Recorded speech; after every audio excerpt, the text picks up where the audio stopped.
মানে এসব কি হচ্ছে? চাকরিহারাদের এবং সাংবাদিকদের ফের মারধর করা হচ্ছে। দেখুন পুরো ভিডিও ফুটেজটি আপনারা দেখুন এবং আপনাদের মন্তব্য জানান। এবং এই মুহূর্তে চারদিকে বিক্ষোভ হচ্ছে, চারদিকে বিক্ষোভ হচ্ছে। ভাই আমি কি করব, আমার তো হাতে নয়, এটা কোর্ট দেখছে, কোর্ট দেখছে। আমি আমার নিজের কাজে এসেছিলাম বাবা, আমি জানি না কিছু।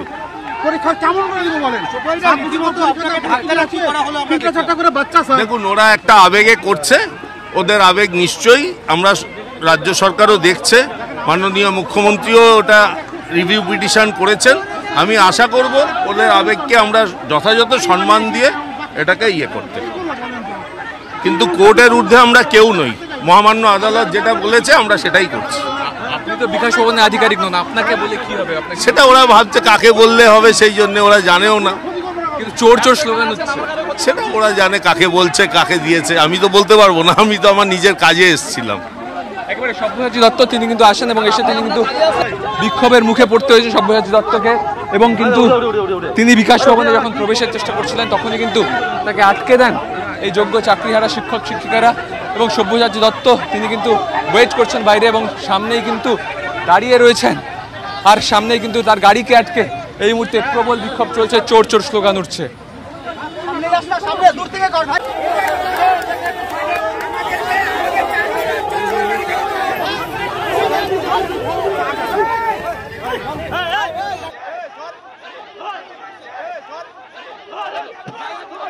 বুম আছে, আমি আপনাকে এরকম করে গালতে পারাকে দেখবো আপনার বুম আছে কিনা।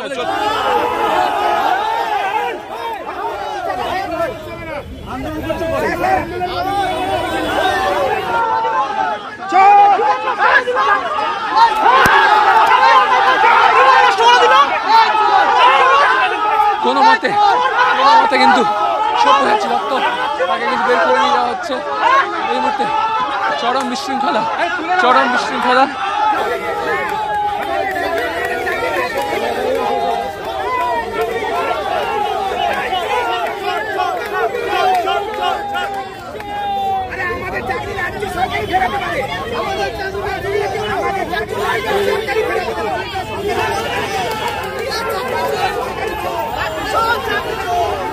উনি বলুক যে আমরা রাস্তায় কেন, এই উত্তরটা বলেন।